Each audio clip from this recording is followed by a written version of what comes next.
When it comes to using candidate selection tests, there is a secret which organizations are just seemingly not aware of, which allows you to maximize the utility of these assessments.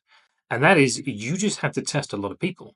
Now, psychometricians and psychologists sort of know this implicitly and just assume everyone else does as well. We think, well, why wouldn't you use it with as many people as possible? It makes sense logically, but organizations are often hesitant to. They often reserve them for the end of the recruitment process. They may reserve it, ironically, on candidates who they already think are pretty good as like a final check, which is the exact polar opposite of how we recommend you use them. Realistically, and it makes sense when you think about it, the value you get from psychometrics is directly proportional to the number of people you test, because then you can be more selective. If you have an assessment which literally measures job performance, literally one for one, how good a person is going to be in that role, what would you do? You would test 1,000 people, 100,000 people, and pick the best one. You would be ultra selective because then you get the best quality of hire. Now, candidate selection tests aren't that accurate, obviously, but the principle is the same. Imagine they're 50% accurate.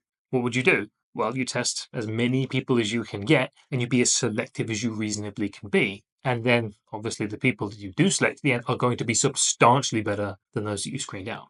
That's the logic, and that does hold. And that is an approximation for how effective these tests can be, particularly when you use them as part of a battery. When you're using a combination of behavioral, cognitive, maybe situational judgment tests, maybe some knowledge assessments, if you just throw in the kitchen sink, then you could be pretty accurate with your predictions of quality when it comes to job performance moving forward, as well as potential down the line. It isn't perfect, but the logic is still the same in that if you can use these tools to predict future performance, then the higher the score, the better the predicted performance. It makes sense to just be very selective, whereas often organizations will set very low pass marks, such that almost everyone makes it through and assume that's a win, where in fact that is the exact opposite of how you should use them. You should be as selective as you reasonably can be, test as many people as you can, and then just know the quality is assured from there. And then once they're in the selection process, once they're towards the end, then you do your more high touch interviews, assessment centers. But honestly, these things, if you use psychometrics appropriately and effectively, these are just tick box quality control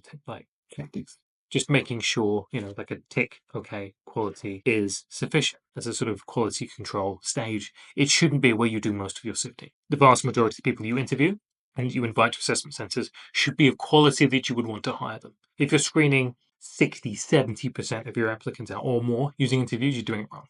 Okay, because you can use much faster, more efficient, more effective assessments to do that, saving you a ton of time and energy.